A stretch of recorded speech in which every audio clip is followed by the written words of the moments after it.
ভারতের নতুন সরকার গঠনের পর দেশটিতে প্রথম কোনো দেশের প্রধানমন্ত্রী হিসেবে দ্বিপক্ষীয় রাষ্ট্রীয় সফর শেষ করেছেন শেখ হাসিনা। সফরে দুদেশের মধ্যে 7টি নতুন ও 3টি নবায়নকৃত সহ মোট 10টি সমঝোতা স্মারক স্বাক্ষরিত হয়েছে। কিন্তু এই অনুষ্ঠানে পশ্চিমবঙ্গ রাজ্য সরকারকে উপেক্ষা করায় চটেছে রাজ্যের ক্ষমতাসীন দল তৃণমূল কংগ্রেস। তড়িঘড়ি করে চুক্তি করে বাংলা বিক্রির পরিকল্পনা করছে কেন্দ্র সরকার বলে অভিযোগ তুলছেন দলীয় প্রধান ও রাজ্যের মুখ্যমন্ত্রী মমতা ব্যানার্জি। বিস্তারিত ইমতিয়াজ আলমের রিপোর্টে।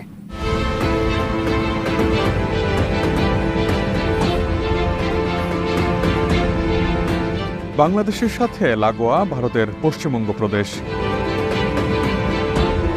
কিন্তু প্রধানমন্ত্রী শেখ হাসিনা সম্প্রতি ভারতের রাষ্ট্রীয় সফর কিংবা সমঝোতা স্মারক সই করাতে পশ্চিমবঙ্গের প্রাদেশিক সরকারের কোনো উপস্থিতি না থাকায় চটেছে প্রদেশের ক্ষমতাসীন সরকারি দল তৃণমূল কংগ্রেস।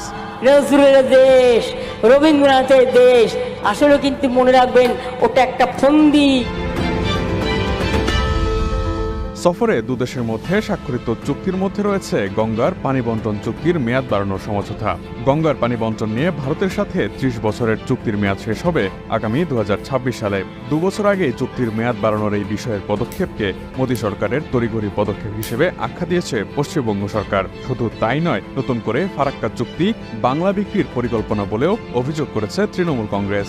এই ইস্যুতে সংসদে গর্জে ওঠার হুঁশিয়ারি দিয়ে মমতার দল বলছে, পশ্চিমবঙ্গ সরকারকে অন্ধকারে রেখেই ফারাক্কা গঙ্গা চুক্তির মেয়াদ বাড়ানোর সমঝোতা হয়েছে। তৃণমূল কংগ্রেসের অভিযোগ, ফারাক্কা গঙ্গা চুক্তিতে রাজ্য সরকারও একটি পক্ষ, কিন্তু নতুন সমঝোতার বিষয়ে রাজ্য সরকারকে কিছুই জানানো হয়নি। এছাড়া এই চুক্তি বাবদ রাজ্য সরকারের যে পাওনা টাকা তাও বকেয়া রয়েছে। গঙ্গা ড্রেজিং এর কাজ বন্ধ হয়ে গেছে, যা পশ্চিমবঙ্গে বন্যা ও ভাঙনের প্রাথমিক কারণ হয়ে দাঁড়িয়েছে। এবার বাংলায় বন্যা হওয়ার আশঙ্কা আরও বাড়ল বলে মত দিয়েছেন মুখ্যমন্ত্রী মমতা ব্যানার্জি। ওদের ছেড়ে দেবেন আপনারা। 100% কপার কন্ডেন্সারে তৈরি ভিশন ফ্রিজ, তাই গুণে মানে অটুট থাকে বছরের পর বছর। ভারতীয় সংবাদ মাধ্যমের খবরে বলা হয়, ঢাকা দিল্লি বৈঠকের 24 ঘন্টার মধ্যেই প্রতিক্রিয়া জানিয়ে তৃণমূল কংগ্রেস বুঝিয়ে দিতে চাচ্ছে, সংবিধান অনুযায়ী কেন্দ্র চাইলে অন্য দেশের সঙ্গে দ্বিপক্ষীয় চুক্তি করার অধিকার রাখে, কিন্তু রাজ্যের বুকে রাজ্যকে এড়িয়ে রাজ্যের স্বার্থ বিঘ্নিত হয় এমন কোনো কাজ করা দিল্লির জন্য সহজ হবে না। ভাত দেবার ক্ষমতা নেই কিল মারার গোসাই, এই পার্টিকে বিশ্বাস করেন। মমতার বক্তব্য, কেন্দ্রকে এটি বুঝতে হবে, রাজ্য সরকার সহযোগিতা না করলে তিস্তা পানি বন্টনের মতো চুক্তি থমকে থাকে। এর মাধ্যমে মূলত ফারাক্কা ইস্যুতে তিস্তার পানি বন্টন নিয়ে প্রচ্ছন্ন একটি হুমকি দিয়ে রাখলো মমতা সরকার। তৃণমূল বলছে, আগামী 2026 সালে এই চুক্তির মেয়াদ শেষ হওয়ার কথা। সেখানে তার আগেই তড়িঘড়ি করে সাম্প্রতিক চুক্তি কেমন করে হলো? পশ্চিমবঙ্গ সরকারের দাবি, এই চুক্তি আবার বাস্তবায়িত হলে মালদা, মুর্শিদাবাদ ও নদিয়ায় বন্যা এবং ভাঙন দেখা দেবে, আর এতে বাংলার বিপুল সংখ্যক গ্রামের মানুষ বিপদের মুখে পড়বে।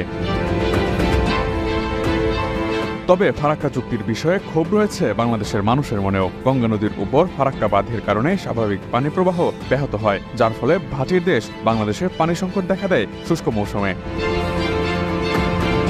এই পরিস্থিতিতে 1996 সালে সম্পাদিত ফারাক্কা চুক্তি মোতাবেক পূর্ববর্তী 40 বছরের গড় মাত্রা অনুযায়ী ভারত গঙ্গার পানির ভাগ দেওয়ার কথা বাংলাদেশকে। যে কোনো সংকটের সময় বাংলাদেশকে 35,000 কিউসেক পানি সরবরাহ করার গ্যারান্টিও দেওয়া হয়েছিল। তবে বাস্তবে দেখা গেছে, চুক্তির শর্ত অনুসারে ভারত পানি দেয়নি বাংলাদেশকে। Imtiaz Alam, desk report, ATN news.